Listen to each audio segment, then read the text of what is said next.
What's up everyone? Welcome to the vlog of third leg जब ले से केलोंग से ले जा रहे हैं हम आज। अभी जा रहे हैं नहीं जा रहे ये पक्का नहीं है बिकॉज कंडक्टर साहब ने बोला था कि हमें येस्टरडे बोला था कि आज सुबह टिकट बुक होगी 3:30 यहाँ पे आ जाना 4 o'clock और इतने बजे बस बुक हो जाएगी टिकट। बट सारी बुक पड़ी हैं बिकॉज ऑफ आर्मी के रिक्रूटमेंट प्रोसेस या समथिंग वो चल रहा है, तो बहुत जल्दी बुक हो गई, उन्हें लगा नहीं था इतना, और इसीलिए वी आर विदाउट अ बस राइट नाउ। अगर आज हम मिस करते हैं तो कल जाना होगा और उससे हमारा अपना एक डे पूरा कैंसिल हो जाएगा। ऑल्सो हमने स्टे बुक करा हुआ था वो भी कैंसिल हो जाएगा, तो सीन तो है। और हम पूरा ट्राई कर रहे हैं कि बस में चढ़ जाएं किसी तरह। ये जो बस जा रही है इन्होंने एक एक्स्ट्रा बस कराई है 30 बंदों ने मिल के, तो देख रहे हैं मे बी सीट्स थोड़ी ज़्यादा हैं, बंदे अभी भी कम हैं, तो सेटिंग बन सकती है। Let's see, fingers crossed. तो जो भी होता दिखाता हूँ, क्योंकि अभी क्या 4:30 हो रहे हैं और 5 बजे ये बस चलनी है। तो देख रहे हैं कि कोई ऑफिसर्स वगैरह आते हैं जिनसे इन्होंने बस वगैरह कराई है, वो क्या बोलते हैं कि whether they can take us along या नहीं, जो भी है दिखाता हूँ। A little longer than a few minutes later. पता नहीं यार, मैं दिख भी नहीं रहा हूँ, बट सीन ऐसा है कि बस हमें मिल गई है। सीट उन्होंने अकोमोडेट कर ली थी, हमें किसी तरह उन्होंने अकोमोडेट कर लिया, क्योंकि बस में 37 सीट्स थी, उनके पास बंदे थे 32, तो 5 लोग बस बचे थे। हम लोग पहले आ गए थे इसलिए हमें अकोमोडेट कर लिया। अभी बस में जाके बैठ रहे हैं और दिखाता हूँ आगे क्या सीनरी वगैरह आती है, सो देखते रहो।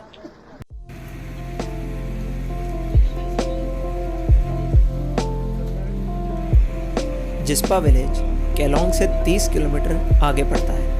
वैसे तो ये जगह मोस्टली पर्यटकों द्वारा रात को ठहरने के लिए काम में लाई जाती है। इस विलेज में अगर आप एक दिन स्पेंड कर पाएँ तो ये जगह आपकी जर्नी में 4 चांद लगा देगा।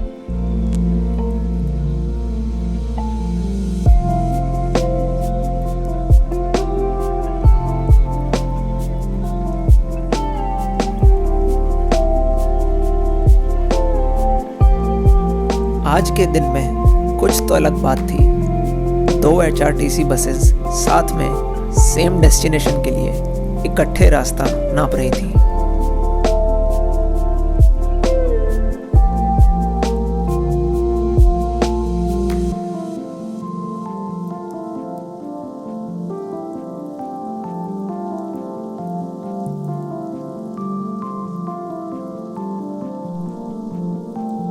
बरसी ब्रिज, जो भागा रिवर के ऊपर कंस्ट्रक्टेड है, इंडिया का दूसरा सबसे लंबा ब्रिज है आफ्टर चेवांग रिचन सेतु, जो श्योक रिवर पर कंस्ट्रक्टेड है। इस 360 मीटर लंबे ब्रिज को बनने में कुल 10 साल लग गए।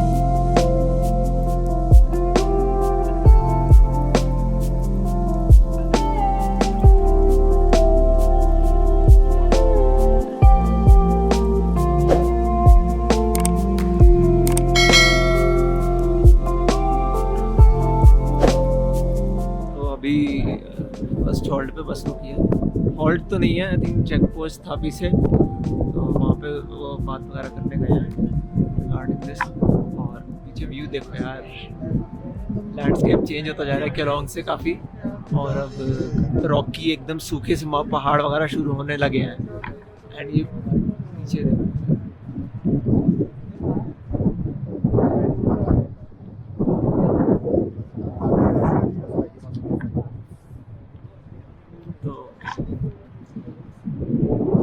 भागा रिवर है ये, शायद पहले भी लिखा होगा, और काफ़ी हाइजेंटिक है। मतलब ये फ्लड प्लेन देखो, आई थिंक ये रेनी सीजन के टाइम स्पेशली जब रेन तगड़े से पड़ती होंगी तो पूरा यहाँ तक, ये एकदम यहाँ से एकदम एंड तक पूरा भर जाता होगा।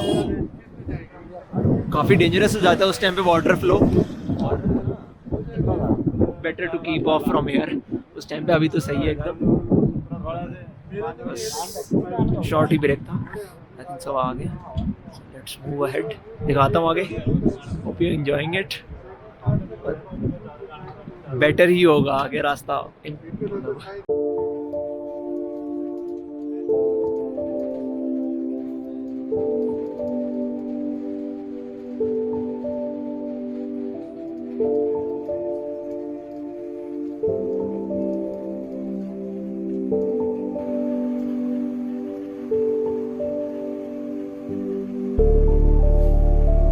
ध्यान से देखते जाइए कैसे पहाड़ों का रंग बदलता जाएगा जैसे जैसे हम अपने जर्नी के फर्स्ट पास बारालाचाला की तरफ प्रस्थान कर रहे हैं।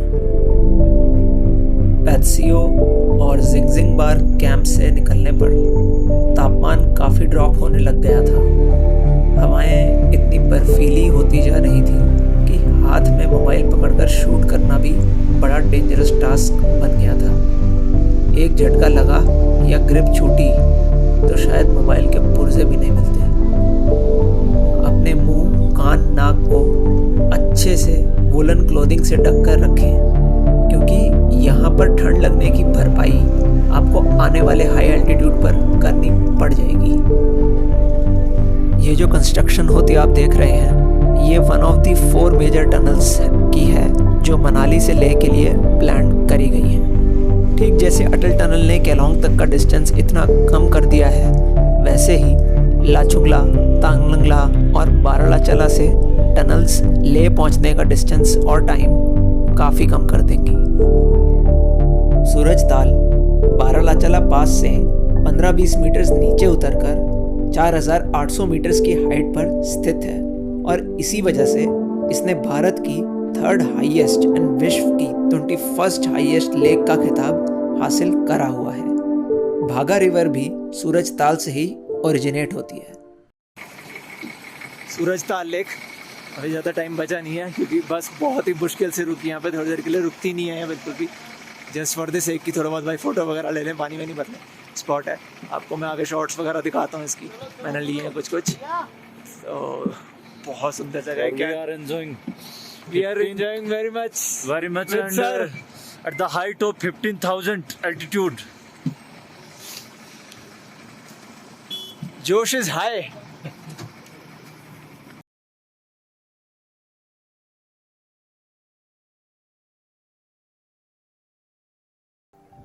यहाँ जो आर्मी पोस्ट बनाई गई थी वहाँ विंटर्स में कुछ जवान रहते थे जिनका 3-4 महीने के लिए भरपूर राशन पहले ही स्टॉक कर लिया जाता था और अगले साल जब रोड खुलता तभी वो वहाँ से निकल पाते थे।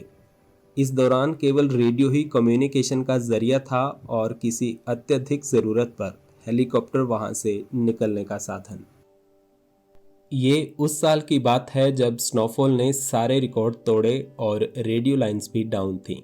मतलब यहाँ तैनात 3 सोल्जर्स के साथ 2 महीने तक कोई कांटेक्ट नहीं हो पाया। मार्च में हालात थोड़े सुधरे और रेस्क्यू टीम बारालाचा टॉप तक पहुंची ताकि उन जवानों का राशन रीस्टॉक किया जा सके। लेकिन जब टीम उस बिल्डिंग के अंदर गई तो उन्होंने अपनी ज़िंदगी का सबसे खौफनाक दृश्य देखा।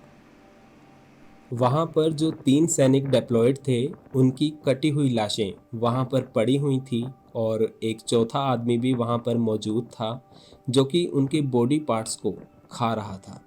ये देखकर रेस्क्यू टीम के रोंगटे खड़े हो गए। इतने में वो आदमी चाकू लेकर उस रेस्क्यू टीम की ओर भागा, लेकिन जवानों ने उसे गोलियों से मार गिराया। आसपास सबसे पहला गांव दारचा ही आता है, लेकिन वहां कोई भी उस आदमी की बॉडी को पहचान नहीं पाया। सबसे बड़ी बात ये थी कि बहुत सा राशन बचा हुआ था, मतलब उस आदमी ने राशन खाने की बजाय 3 सैनिकों को अकेले कैसे मारा, ये सबकी समझ से परे था। उसके बाद वहां शहीद सैनिक स्मारक बनाया गया और पोस्ट वैसे ही चलने लगी, लेकिन वहां तैनात जवानों ने शिकायत की कि उनके साथ रात में यहाँ अजीब अजीब सी घटनाएं होती हैं। किसी जानवर के गुर्राने की आवाज़, किसी इंसान को काटने की आवाज़ या कोई साया वगैरह दिखाई देना। जवान हर रोज़ होती इन घटनाओं से परेशान हो चुके थे। सिर्फ एक टुकड़ी नहीं, जितनी भी टीम्स वहाँ पर डिप्लॉय की जाती सबकी यही शिकायत थी। यहाँ कुछ ट्रक ड्राइवर्स और टूरिस्ट ने भी एक आदमी के बारे में बताया जो चाकू लेकर उनकी गाड़ी के पीछे भागा। फिर कुछ सालों बाद इस रोड से सभी सेना की पोस्टें हटा ली गईं। एक तो यहाँ इतनी सर्दी और बर्फ़ में जवानों को तैनात रखना मुश्किल हो रहा था, वहीं दूसरी बड़ी बात ये थी कि ये हिमाचल प्रदेश और लद्दाख के अंदरूनी हिस्से थे, मतलब यहाँ आसपास कोई इंटरनेशनल बॉर्डर नहीं है। तो ये कहानी बारालाचा की चढ़ाई चढ़ते हुए ड्राइवर और कंडक्टर ने हम सबको बताई। पता नहीं कहानी सच है या नहीं, पर दिन का टाइम है इसलिए थोड़ा ही डर लगा। रात होती तो शायद नींद भी ना आती। और यही वो खंडरनुमा इमारत है जो कभी आर्मी की पोस्ट हुआ करती थी, और कहते हैं कि आपको इसके अंदर अभी भी इंसानों की हड्डियां पड़ी हुई मिल जाएंगी।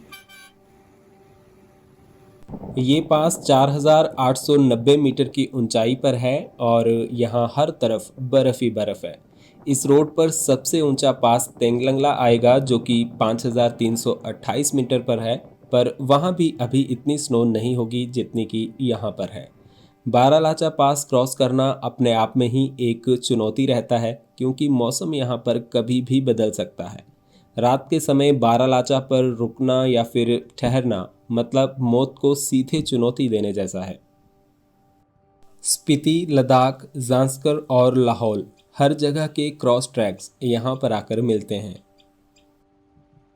बारालाचा से एक सीधा ट्रैक चंद्रताल के लिए भी जाता है, लेकिन जैसा कि आप लैंडस्केप और एल्टीट्यूड देख पा रहे होंगे तो ये ट्रैक किसी रजिस्टर्ड एजेंसी के थ्रू ही करें। तो कुछ देर के बाद हमारी बस आगे के लिए चल पड़ी। बारालाचा पास से कुछ किलोमीटर नीचे उतरने पर फर्स्ट वाटर क्रॉसिंग पर हम पहुंच गए, जिसको भरतपुर नाला के नाम से जाना जाता है। इस पॉइंट से पंग पहुंचने तक जैसा रास्ता बन रखा है वो हर प्रकार के व्हीकल और उसके ड्राइवर का कड़े से कड़ा इम्तिहान लेता है।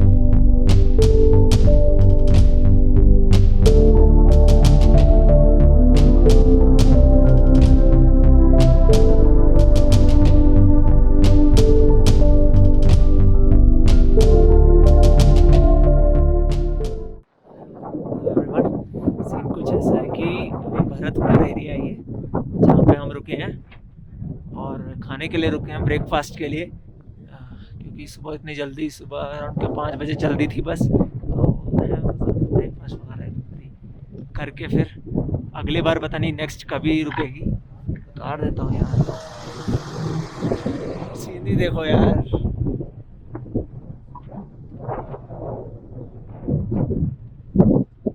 बहुत सुंदर है भाई, पर ठंड बहुत है। विंड जो है वो बहुत ही ठंडी है, मतलब ऐसे जम जा रहे हैं हाथ, मतलब सेकंड में अंदर रखना पड़ रहा है।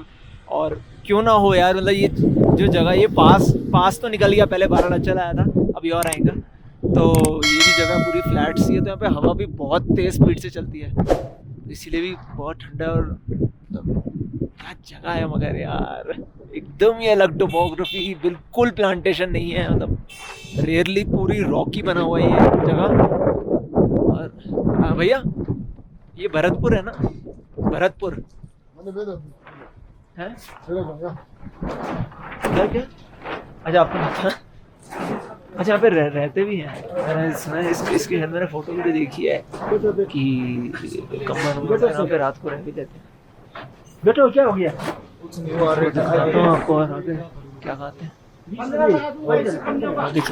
15 लावा राई।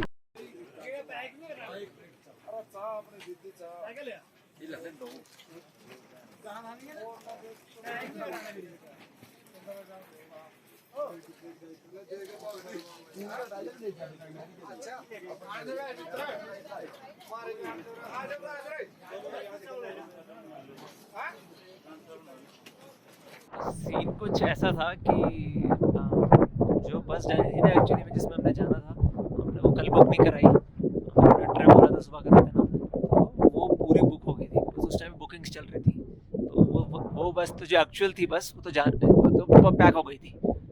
तो कई सारे लोग थे जिन्होंने नहीं कराई भाई बुकिंग, उन्होंने सोचा सुबह की करा लेंगे, तो उनके लिए पैक हो गई थी, और भी कुछ लोग आए। और ऊपर से क्या हो रहा है कि लेह में आर्मी रिक्रूटमेंट प्रोसेस चल रहा है, ठीक है। तो काफ़ी सारे आर्मी के कैंडिडेट्स जो भी रिक्रूटमेंट में पार्टिसिपेट करना चाहते हैं फॉर आर्मी भर्ती होने के लिए, वो भी यहाँ पे आ रखे हैं। तो वो सब लोग मिलके और अलॉन्ग विद जो लोकल्स वगैरह है जो घूमने के लिए आ रखे हैं, वो उन लोगों ने अराउंड बस कर ली, मतलब HRTC ही उन्होंने बातचीत करके वो कर लिया कि भाई अराउंड मिनिमम होता है कि 27 लोग 30 लोग अगर हो जाएं, ये बात करी उन्होंने कंडक्टर वगैरह से, तो बस वो चला देंगे। बस ड्राइवर उनका होगा, कंडक्टर कोई नहीं होगा, ठीक है। तो 2-3 लोगों ने मिलके यार पूरा टाइम लगा के कल पूरा शाम रात तक 11 साढ़े 11 तक ये सब चलता रहा कि कौन जा रहा है कौन नहीं जा रहा। लोग छोड़ के चले जा रहे थे, फिर आ जा रहे थे कि हमें जाना है यहाँ भाई, क्योंकि प्राइस बढ़ गई थी। यूजुअली कितना हमें लगता 600 रुपीज़ यहाँ से आने में, जो केलोंग से ले, बट प्राइस बढ़ के 1200-1300 हो गई थी। इवन एट टाइम्स तो जब बंदे कम हो गए थे बिकॉज दे बैक्ड ऑफ, तो भाई 2000 तक पहुँच रही थी। बट एंड में फिर ये हुआ उनके पास गुड 32 लोग हो गए थे। फिर इन द मॉर्निंग हम लोग आए कि भाई क्या पता हो जाए, and luckily there were 5 seats remaining. So मैं और अभिषेक हमारा तो हो गया। जो प्रसंग था वो शायद जीबी चला गया, और जो अपने साथ 4 लोग थे जो केरला से आए थे, वो लोग उन लोगों का कल का ही बनेगा। दे वर ऑल राइट, आज वो कहीं और जगह घूम लेंगे किन्नौर में, ऐसा सीन बना था। तो हाँ यार, फाइनली वी आर हियर, ले जा रहे थे। अभी काफ़ी रास्ता बचा है। अभी आगे 3 पासेस और आएंगे आफ्टर सारचू। एक तो नाचुला, एक तालंगला और एक और। तो दिखाता हूँ जैसे जैसे वो आएंगे शूट करके आपको। Hope you are enjoying it, and कुछ भी कमेंट हो, कुछ भी फीडबैक हो यार तो नीचे लिखो।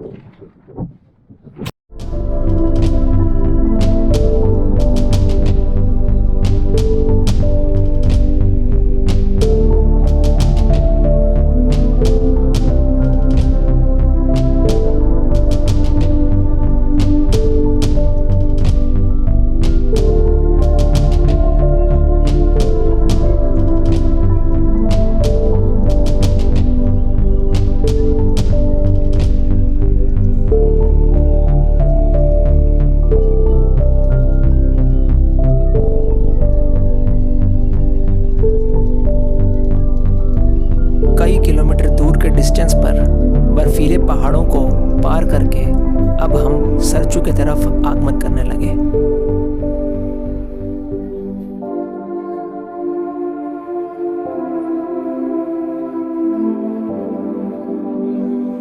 ठीक जैसे शहरों में किसी दूसरे की ग्रीन लाइट पर लोग अपनी गाड़ी निकालने का प्रयास करते हैं, उसी तरह हमारी बस भी भेड़ों का रास्ता काटकर निकलने का पूरा प्रयास कर रही थी।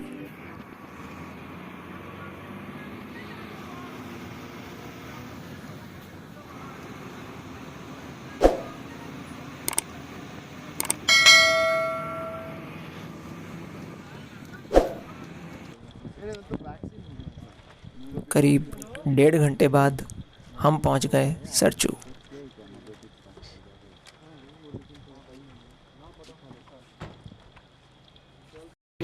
तो सरचू पहुंच गए। सरचू जहाँ पे RT-PCR नेगेटिव रिपोर्ट टेस्ट होती है। तो मस्ट है भाई RT-PCR नेगेटिव रिपोर्ट। जब देखोगे वीडियो तब पता नहीं चाहिए हो या ना चाहिए हो, बट अभी जब मैं आया हूँ तब तो चाहिए भाई। सीधा नेगेटिव रिपोर्ट का वही PDF दिखानी और बस ठीक है, हो गया। जगह देखो यार, ये Spiti about to enter. Jammu Kashmir अभी एंटर तो नहीं करे ना? हाँ, अभी स्पीति में लाहौल स्पीति। देखो यार,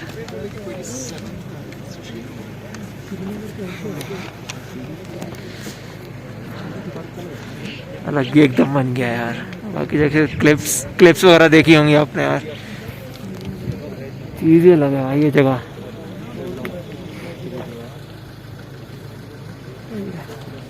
सब कुछ चेक हो रहा है, थोड़ा टाइम तो लगेगा ही। तब तक देखते हैं, फ़ोटो वगैरह लेते हैं, वीडियोस बनाते हैं और आपको दिखाता हूँ। Hope you enjoying the video. पक्का रोड अंडर कंस्ट्रक्शन होने की वजह से सरचू से 6-7 किलोमीटर बाद किसी भी प्रकार का व्हीकल आपको ऑफ रोडिंग करता ही नज़र आएगा। ये 6 किलोमीटर का स्ट्रेच आपको ऐसा एडवेंचर एंड थ्रिलिंग एक्सपीरियंस करवा जाएगा कि आप चाहकर भी इन लम्हों को भुला नहीं पाओगे।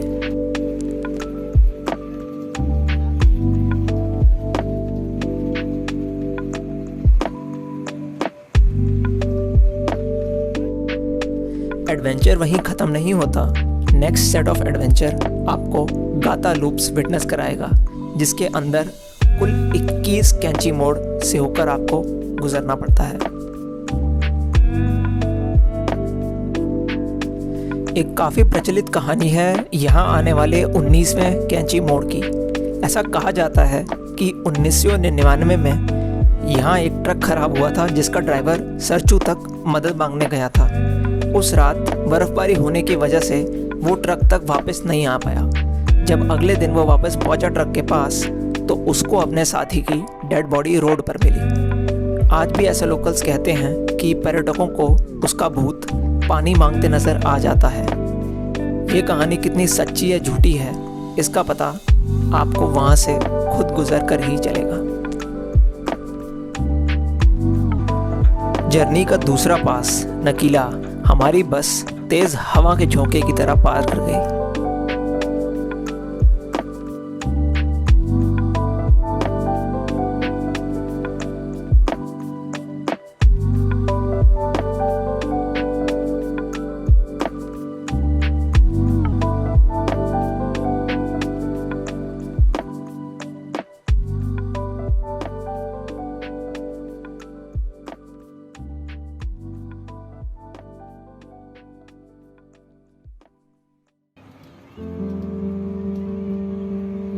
नकीला पास क्रॉस करके आप कुछ ही पलों में इस रूट का तीसरा पास लाचुंगला की तरफ चढ़ाई करना शुरू कर देते हो।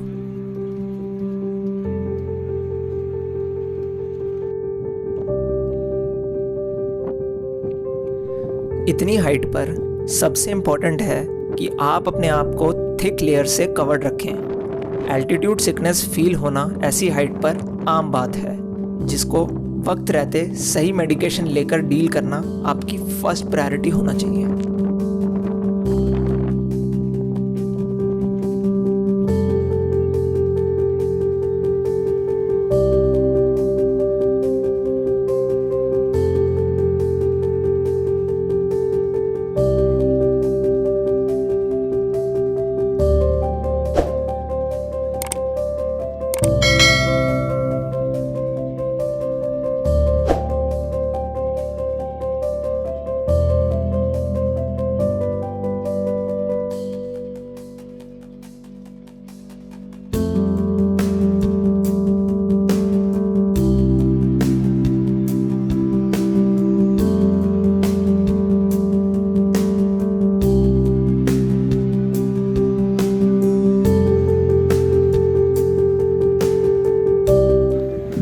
सो फाइनली पैंग पहुंच गए हैं, जहाँ से अभी ले है अराउंड आई थिंक 160-165 ऐसा कुछ है ले, एग्जैक्टली मुझे ध्यान नहीं आ रहा।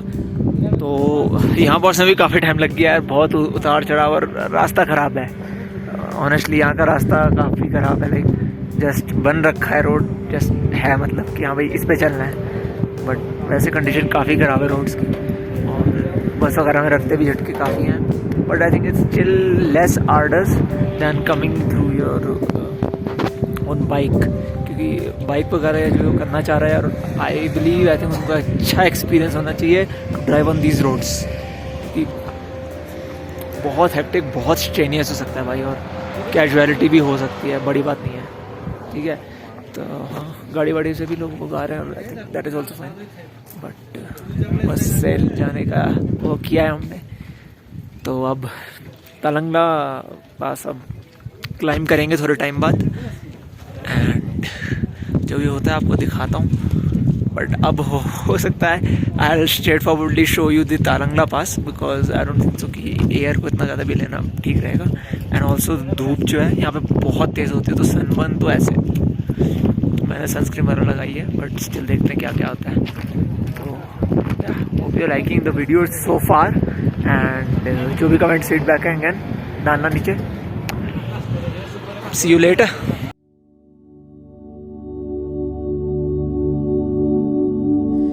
पंग से 4-5 किलोमीटर अप हिल जाकर आप एंटर कर जाएंगे one of the most beautiful and easiest 40 kilometre stretch of road to drive, more plains, जिसको लोकल लैंग्वेज में क्यांग चू थांग भी कहा जाता है।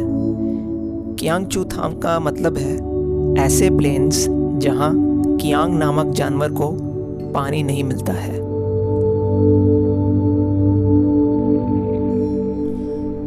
मीलों दूर तक इंसान छोड़िए एक परिंदा तक नजर नहीं आ रहा था।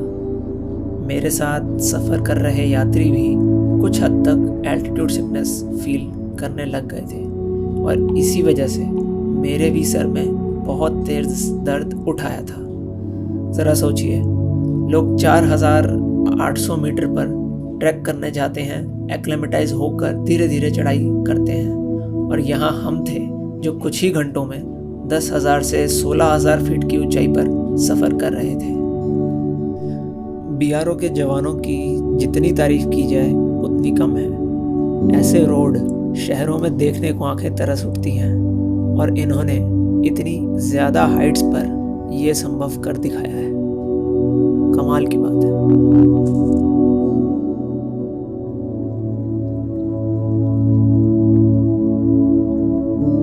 शायद ही किसी प्रकार के लफ्ज़ इस बेहद सुंदर दृश्य को व्यक्त कर पाएंगे।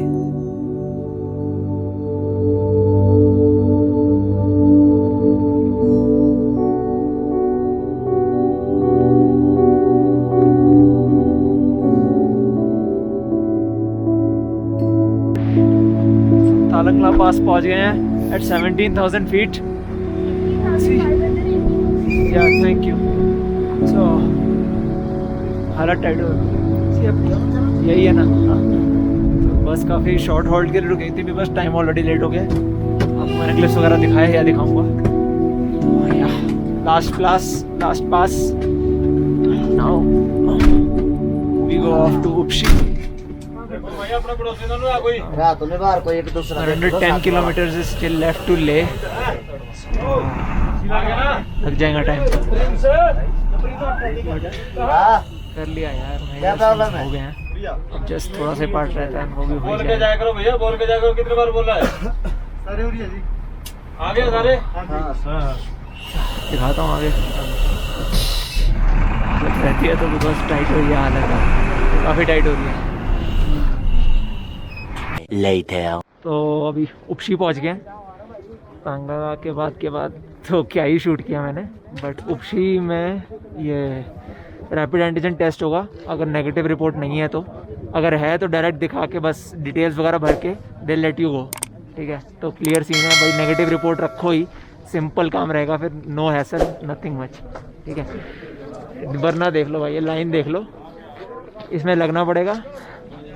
और अगर अपने पर्सनल व्हीकल में आ रहे हो उसका टाइम लेट होगा, बस में आ रहा हो तो बस का टाइम लेट होगा। तो बेस्ट है नेगेटिव RT-PCR रिपोर्ट रखो ही, 96 आवर्स पुरानी, उससे ज़्यादा नहीं। हाँ तो सही है भाई। हेडेक वगैरह मेरा हो गया था, काफ़ी बढ़ गया था तरंगला के बाद, क्योंकि हाइट उसकी और बढ़ गई थी। बट ग्रेजुअली जैसे डिसेंट हुआ, चॉकलेट वगैरह मैंने खा ली थी जो सब बताते हैं, तो उससे थोड़ा सा फ़र्क पड़ा है। तो अभी इट्स ऑल राइट। सब है आगे रास्ता तो कुछ दिखाने लायक अब है नहीं, क्योंकि रात हो गई है। ले में पहुँच के कुछ बताता हूँ, दिखाता हूँ आपको। ठीक है, कुछ भी फीडबैक या कमेंट्स हो नीचे डालना यार, helps me a lot. Hope you enjoyed the video till now, या drop a like, that's it.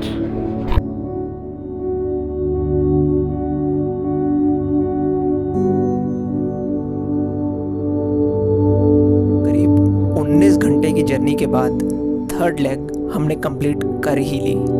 अगर आपने इस मोमेंट तक वीडियो देखी है तो इट मीन्स अ लॉट। बहुत बहुत शुक्रिया अपना कीमती वक्त इस वीडियो को देने के लिए। आई होप आपको कुछ ना कुछ वैल्यूएबल जानने को मिला ही होगा। तो गाइस सीन ऐसा है, हम फाइनली लेह पहुंच गए हैं। ये है Leh bus stand, main bus stand. और काफ़ी आर्टिस्ट रहा, काफ़ी थकावट भी हो गई, but anyhow seats are much better. जो हम दिल्ली से मनाली तक आए थे तो ये बहुत ही, एंड या that is all I can say right now. जैसी हालत है, अभी होटल जाने का बंदोबस्त करते हैं, ठीक है। कल और दिखाता हूँ क्या सीन है।